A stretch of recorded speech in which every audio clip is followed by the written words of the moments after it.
नमस्कार, स्वागत है आपका अपने चैनल पर। मैं हूं आप इस वक्त आपके साथ सुनील कंबोज।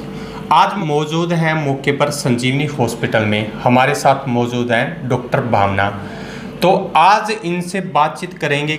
तो सबसे पहले मैम से बात कर लेते हैं, डॉक्टर से बात कर लेते हैं कि 1 तारीख से लेकर 8 तारीख तक कैंप लगाया गया है। उस कैंप का क्या उद्देश्य है? हाँ जी, सबसे पहले मैम नमस्कार। नमस्कार सुनील जी।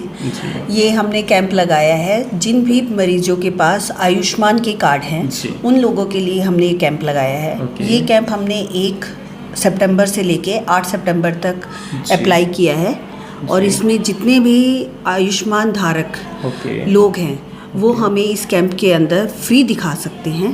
उनकी कोई कंसल्टेशन चार्जेस नहीं है और उनमें क्या प्रॉब्लम्स आ रही हैं, क्या दिक्कतें आ रही हैं, उसको डायग्नोस करने के लिए कई बार हमें अल्ट्रासाउंड कराना पड़ता है, तो उस सुविधा को भी इस कैंप के अंदर हमने फ्री दिया है।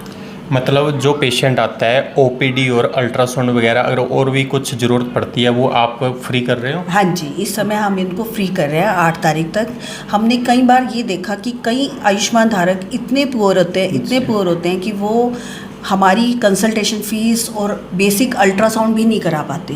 तो ऐसे पेशेंट को हमने ध्यान में रखते हुए इस कैंप का आयोजन किया है और ये हमने थोड़ा लंबा रखा है कि कई बार पेशेंट तक वो इन्फॉर्मेशन पहुंचने में टाइम लगता है, तो हफ्ता काफ़ी लंबा समय होता है। तो जो भी मरीज इस वीडियो को देख रहे हैं या सुन रहे हैं, तो मेरी उनसे गुजारिश है कि ये आप वीडियो ज़्यादा से ज़्यादा शेयर करें और जो भी ऐसे आयुष्मान धारक लोग हैं जिन तक ये इन्फॉर्मेशन नहीं पहुंची और उन तक पहुंचाएं और वो इस कैंप का पूरा लाभ उठाएं। मैम, कहीं ना कहीं एक हर लेडीज़ को देखने को मिलता है, एक आपके ये PCOS के नाम से बीमारी है, काफ़ी देखने को वो मिल रहा है। ये PCOS आजकल की सबसे नई बीमारी है। ऐसा नहीं है कि पहले नहीं थी, लेकिन अब क्योंकि डायग्नोसिस होने लगे हैं, अल्ट्रासाउंड होने लगे हैं, तो ये ज़्यादा सामने आ रही है। और सेकंड मोस्ट कारण है आजकल का लाइफस्टाइल, बच्चों का खान पान।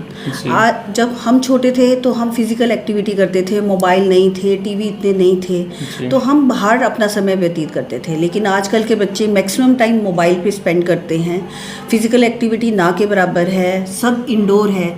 तो इस वजह से जो लाइफस्टाइल चेंजेस की वजह से ये प्रॉब्लम आजकल छोटे से छोटे, मतलब कि मैंने ये PCOS की प्रॉब्लम 13-14 साल की उम्र की लड़कियों से देखना शुरू कर दी है। मतलब जो छोटे बच्चे हैं, बच्चियाँ हैं, उनकी भी छोटी एज में स्टार्ट हो चुकी है। हाँ, उनमें स्टार्ट हो चुकी है क्योंकि उनमें ओबेसिटी लेवल BMI बहुत ज़्यादा कम होने की वजह से उनमें ओबेसिटी आती है। ओबेसिटी की वजह से PCOS के सिम्टम्स जल्दी डेवलप होते हैं, तो इस वजह से PCOS बहुत ज़्यादा आ रहा है।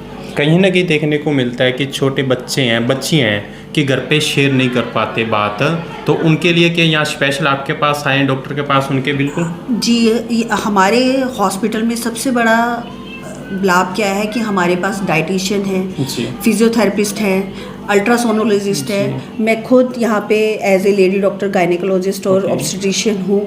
तो हमारे पास एक टीम है जो इस प्रॉब्लम को हैंडल करने के लिए ये सब लोगों का साथ लगता है। जो इसके मेन लक्षण हैं, इसको कैसे पहचानेंगे कि हम इस चीज़ के हैं पेशेंट, तो उनको पीरियड्स में अनियमितता होगी, इर्रेगुलर पीरियड होंगे, पीरियड उनके डिलेड होंगे, चढ़कर आएंगे, जो बॉडी का वेट है वो धीरे धीरे इंक्रीज होता रहेगा और खासकर वो जो बॉडी वेट होता है वो बेली के पास इंक्रीज होता है पेशेंट का। थर्ड इनमें होता है कि कई बार उनके फेस पे लड़कियों की बाल आने शुरू हो जाते हैं। थर्ड उनमें मुहासे वगैरह ये बहुत ज़्यादा दिक्कतें होती हैं। तो ये सब, और डायबिटीज़ होने के भी काफ़ी चांसेस इन पेशेंट्स में इंक्रीज हो जाते हैं। तो एक बात करें और अगर जैसे पेशेंट की बात करते हैं, आपने कैंप लगा रखा है, तो संजीवनी हॉस्पिटल में ही क्यों ऐसा देखने को मिलता है?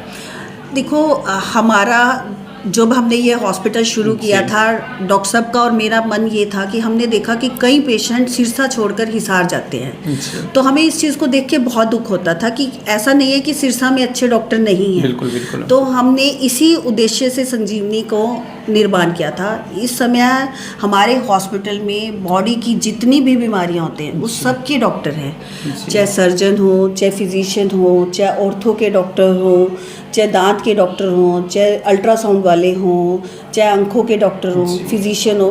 तो हमारा मेन मकसद था कि जितनी भी बॉडी में प्रॉब्लम हो सकती है उनका इलाज हर मरीज को एक ही छत के नीचे मिल जाए, उसको इधर उधर और आगे भी जाना ना पड़े। सिरसा को छोड़कर अगर मरीज बाहर जाता है तो उसका खर्चा 4 गुना हो जाता है जो यहाँ रह के इलाज करा सकता है। तो उस सब चीज़ों को देखते हुए संजीवनी ने यही सोचा कि जितने भी पेशेंट है उसका ट्रीटमेंट हम अच्छे से अच्छी क्वालिटी के साथ ढंग से कर पाएँ। जी, शुक्रिया बातचीत करने के लिए।